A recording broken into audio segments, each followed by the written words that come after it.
Bonjour les amis, j'ai été rempli d'un fol espoir hier. J'ai cru que j'allais pouvoir me réconcilier avec ma vieille copine Caroline Fourest, que je connaissais bien il y a 20 ans, et avec qui depuis il y a eu quelques embrouilles, pour ne pas dire que des embrouilles et des désaccords. Alors qu'il y a 20 ans, on était copains comme cochons, si j'ose dire. Donc, le copain qui m'appelle hier au téléphone, il me dit: T'as vu, Caroline, Caroline Fourest, elle est sur nos positions, ça y est, on va pouvoir la gagner. Je dis: C'est pas possible, et vous voyez le fol espoir qui m'envahit. Alors, je dis: Mais qu'est-ce qui se passe? Il me dit: Elle a raconté que les migrants, ils étaient dangereux pour la population française. Je dis: C'est pas possible.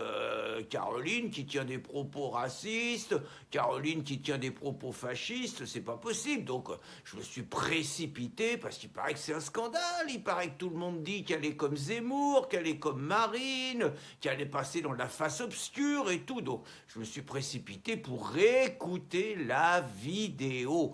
Et donc j'ai entendu effectivement Caroline qui arrivait à cette conclusion. Mais quand même, elle expliquait que si les migrants et les mineurs isolés, ils étaient dangereux, elle admettait qu'ils étaient dangereux, hein, c'est parce qu'ils subissaient des conditions épouvantables pour arriver en Europe, en Italie ou en France. Il paraît qu'ils étaient rackettés, battus et violés. C'est pour ça qu'ils étaient dangereux. C'est pour ça qu'il y a plein de migrants qui agressent des femmes, qui agressent des personnes en fauteuil roulant, qui agressent des personnes âgées, qui agressent des mineurs. Tout ça, c'est parce qu'ils ont des mauvaises conditions pour arriver en France. Vous voyez, s'ils prenaient l'avion, en première classe, hein, pas de problème et tout, ils arriveraient, il n'y aurait aucun problème de délinquance. Ça n'a rien à voir avec leur culture, avec leur origine, avec leur civilisation, avec leur religion. Ça n'a rien à voir, c'est simplement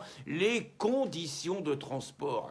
Alors bon, moi j'ai espéré un moment, une Caroline, elle allait dire qu'il fallait arrêter l'immigration qui envahit quand même un tout petit peu la France, qu'il fallait remigrer ceux qui n'ont rien à faire en France, vous voyez, donc il fallait arriver à l'expulsion de tous les clandestins et tout. Je me disais, elle va arriver là, Caroline. Non, non, non, non, elle n'est pas tombée encore dans notre escarcelle. Alors je vais vous rappeler quand même notre belle histoire à Caro et à moi. En 2003, on menait ensemble, on a fait des réunions publiques communes, on faisait front commun, on voulait une loi contre les signes religieux à l'école. Elle était bien jeune, la Caroline, elle avait peut-être, quand je l'ai connue, hein, elle avait peut-être 26-27 ans, vous voyez, bon, c'est il y a 20 ans, hein. Et donc on a fait, franchement, on avait fait du beau boulot ensemble et tout, et puis bon, on essayait de jouer un peu ensemble, et puis il y a une femme qui a foutu le bordel entre nous. Alors c'est pas sa copine Fiametta Vénère, hein, c'est pas elle, non, non, c'est Fanny Truchelu. Fanny, elle a mis le bordel parce que, bon, elle a pas voulu, dans un gîte de montagne, elle a pas voulu que des musulmanes voilées et puisse rentrer dans le gîte au milieu de tous les invités, de toutes les personnes et tout. Fanny, elle a dit qu'il fallait retirer son foulard, son voile, dans les parties communes du gîte. Alors moi, j'ai défendu Fanny tout de suite et tout. Ouh là là, Caroline, elle a dit que c'était pas ça la laïcité. Elle a dit que Fanny, c'était une intégriste catholique, alors qu'elle a 4 gosses, aucun baptisé, mais ça fait rien. Et donc là, nos chemins se sont séparés. Et depuis, Caroline, elle m'a toujours embêté, elle a toujours tout fait pour être dans l'autre camp que le mien. Je me rappelle par exemple, quand il y a eu un superbe film sorti par Geert Wilders qui s'appelait Fitna. Geert Wilders, député hollandais, formidable combattant contre l'islam, Caroline, elle a traité Geert Wilders de mec d'extrême droite, alors qu'il était, il y avait dans son parti, le Parti des Libertés, une nana qui était Aya Nirsi Ali, qui était somalienne d'origine, donc de couleur noire. Elle l'a accueillie en grande pompe avec BHL et Sopo. Elle, c'était une héroïne, alors que Geert Wilders, blond aux yeux bleus, c'était pas loin d'un nazi. Puis après, exprès pour m'embêter, Caroline, elle a soutenu les mères accompagnatrices voilées à l'école, alors que moi, j'expliquais que l'école, c'était un projet laïque, et que les sorties scolaires, ça faisait partie des projets pédagogiques, donc il fallait pas de voile pour personne. Donc elle disait que j'étais un laïcat radical. Alors après, nos affaires se sont aggravées, l'apéro saucisson pinard et les assises contre l'islamisation. Alors là, elle était dans la rue, elle nous traitait de racistes, alors que nous, ce qu'on disait par ailleurs, hein, Caroline, c'est une LGBT, tout le monde le sait. Nous, ce qu'on disait par ailleurs, c'était que plus il y avait de musulmans dans les pays européens, et plus les juifs et les homosexuels étaient persécutés, ce qui est quand même juste incontestable. Eh bien, Caroline, elle nous a quand même traités de racistes. Et puis après, sur la Libye, c'est pareil. Sur la Libye, pour m'embêter, elle était du côté de BHL et de Sarkozy, quand ils ont foutu en l'air Kadhafi, avec évidemment toute la mise en scène que Kadhafi saignait son peuple et tout. Résultat, depuis, c'est le bordel en Libye, et c'est pour ça notamment qu'on subit la submersion migratoire. Et puis, bon, elle n'était pas contente, Caroline, parce qu'on a révélé qu'elle était payée par Soros à travers une fondation qui s'appelait la Fondation Annaline. Et puis après, elle a obtenu un duel avec Tariq Ramadan. Catastrophe. C'est-à-dire que Caroline s'est fait ramasser parce que la seule chose qui reprochait à Tariq Ramadan, c'était que l'islam était homophobe. Hein, toujours l'obsession de l'homosexualité, du lesbianisme. Bon, Tariq Ramadan, il s'est frisé les moustaches, évidemment. Caroline, elle disait qu'elle était pour l'islam et qu'elle défendait mieux l'islam que Tariq Ramadan. Vous voyez la catastrophe. Je vous invite à regarder, moi, le débat que j'ai eu avec le frangin à Nice. C'était pas tout à fait le même angle. Et puis on s'est retrouvé face à face sur les minarets en Suisse, c'est pareil. Caroline, elle a expliqué que moi j'étais évidemment avec mes copains suisses, qu'on fait la votation et qu'on gagnait. Caroline, elle a expliqué que c'était pas la laïcité, que c'était de l'islamophobie, et elle a dit qu'il n'y avait pas de raison, s'il y avait des clochers pour les églises, s'il y avait des toits pour les églises, il devait y avoir des minarets pour les mosquées. Vous voyez, toujours contre moi.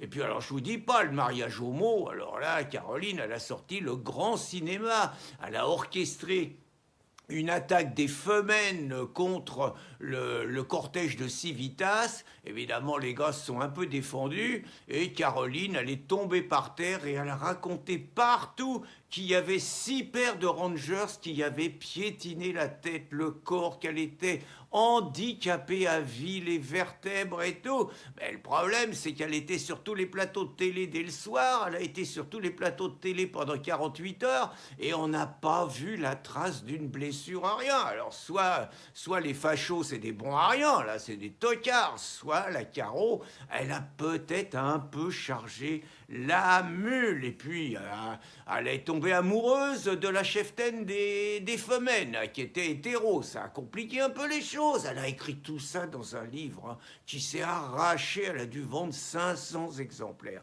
Puis après, il y a eu l'élection américaine. Oh là là, encore un psychodrame entre nous. Moi, je soutenais Trump pour l'élection américaine. Et Caroline, elle était pour les démocrates. Elle était pour Hillary Clinton. Et puis, elle racontait que Trump, c'était l'agent de Poutine. Vous voyez, elle était toujours en nuance. Alors, elle a toujours eu un problème avec les Russes, Caroline. Elle a raconté qu'en Ukraine, pas dans le premier conflit, mais en 2014, vous voyez, la place Maïdan, tout ça, bon, elle a raconté que les Popov, ils arrachaient les yeux des prisonniers ukrainiens avec des fourchettes. Vous voyez, elle a raconté ça partout quand même.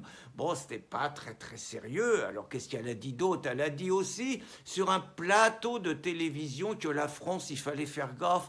La France, il y avait plein de racistes et que c'était un pays qui avait tué 6 millions de juifs. Personne ne l'a interrompu, hein, donc vous voyez quand même, dans la tête, pour imaginer que la France a tué 6 millions de juifs, la haute idée qu'il faut avoir de son pays.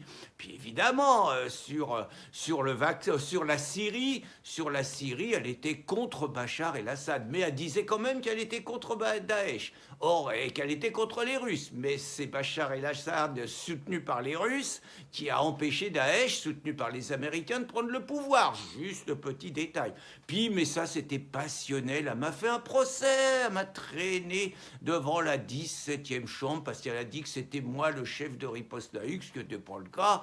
Elle a perdu, Caroline. J'étais malheureux pour elle. J'ai voulu lui envoyer un bouquet de fleurs, mais elle a changé d'adresse. J'ai pas pu. Et puis, elle a été transcendante sur le vaccin. Alors là, le vaccin, elle était encore face à moi. Elle était du bon côté. Elle était pour la vaccination.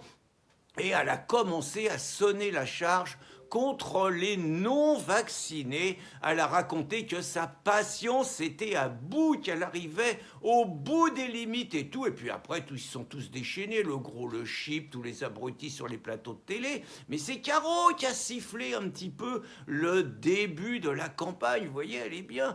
Donc, vous voyez, Caro, il n'y a rien à faire. Elle est toujours contre moi, mais elle a quand même fait une carrière exemplaire au service du nouvel ordre mondial. Et je trouve vraiment scandaleux que mon copain Jean-Yves Le Gallou, il l'ait exclu des bobards d'or parce qu'il a gagné tous les ans tellement elle sortait des bobards à répétition que finalement les autres y protestaient, elle raflait tous les prix. Donc Caro, elle est virée à jamais. Des bobards d'or, c'est vraiment pas juste. Bonne soirée Caro, bonne soirée les amis.